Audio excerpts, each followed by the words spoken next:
వారానికి ఒక రోజు వెళ్తున్నారు. ఓనర్ ఏం చేస్తారు చెప్పండి? ఓనర్ మీ బావగారు మొత్తం మీద కాసేపు ఓనర్ అనుకోండి, ఏం చేస్తారు చెప్పండి?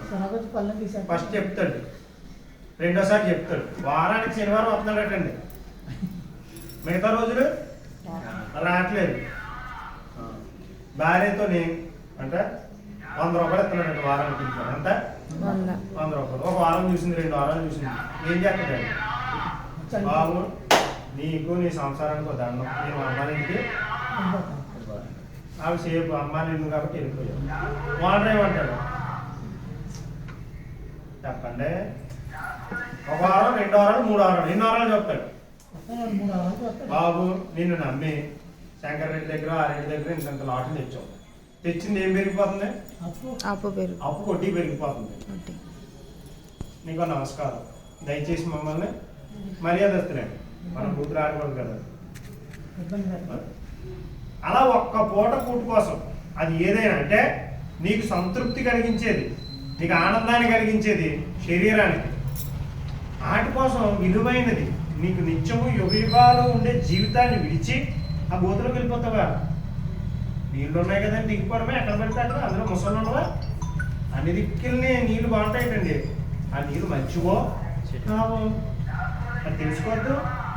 అక్కడ చర్చ్ ఉంది, ఇక్కడ చర్చ్ ఉంది, అక్కడ సంఘం ఉంది, ఇక్కడ సంఘం ఉంది, అక్కడ 1000 మంది వస్తారు, ఇక్కడ 2000 మంది వస్తుంది, వెళ్తే వెళ్ళండి. కానీ ఆ నీళ్లు మంచివా కాదు? ఆ వాక్యము నిన్ను పరలోకానికి చేర్చేలా గర్తిస్తుందా లేదా? కేవలం భూ సంబంధమైన ఆశీర్వాదం గురించి చెప్తే అదే గొయ్య, అదే సాధారణ సంఘం. అర్థం చేసుకోండి, దేవునిలో ఉన్నవాడు పరమునకు పో మార్గాన్ని చూపిస్తాడు, దేవునిలో లేనివాడు భూ సంబంధమైన వాటిని చూపిస్తాడు. ఎప్పుడు వాక్యం అన్నా హృదయంలో ఏం రావాలి తెలుసా?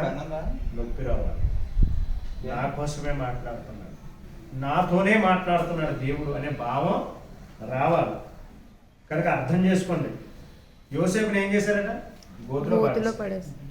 పాపం చేయమన్న స్త్రీ పదే పదే నోటితో అడిగినప్పటికీ వేశ్య నోరు లోతైన గొయ్య. ఆయన పడిపోయా, ఏం చేశాడు? చెయ్యను అన్నాడు, జైల్లో పెట్టేశారు, ఇబ్బంది పెట్టారు.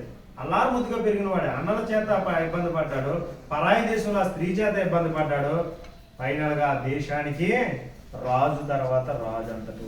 హల్లెలూయా.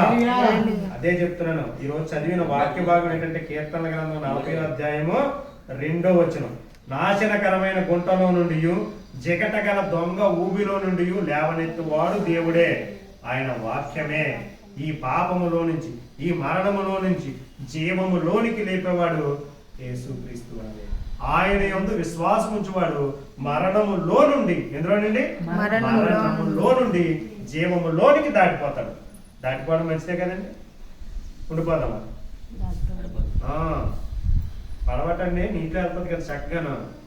ఇంతకుముందు పడవ ప్రయాణం వెళ్తున్నప్పుడు పడవ నీటి మీద తేలుతానే ఉంటుంది.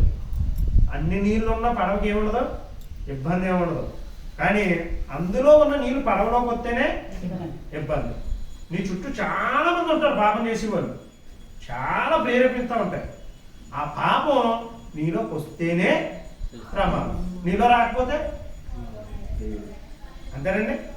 చూడండి, చక్కగా దేవుడి సన్నిధిలో ఉన్నారు, ఎవరికైనా తప్పుడు ఆలోచనలు వస్తాయి, ఎవరికైనా తప్పు చేయాలనిపిస్తున్నా చక్కటి మాటలు అంటున్నారు. ఏమనిపిస్తుందంటే అబ్బా దేవుడు నాతో మాట్లాడుతున్నాడు అనే భావం వస్తుంది.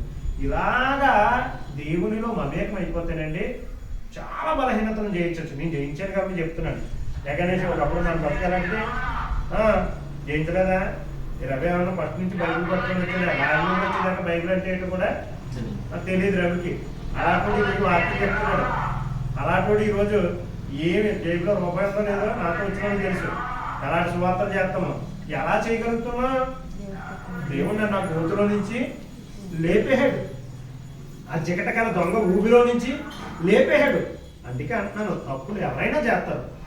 నన్నే చూడండి, ప్రభు పక్షంగా చెప్తున్నాను, ఆ పాపంలో నుంచి నేను వచ్చానా లేదా?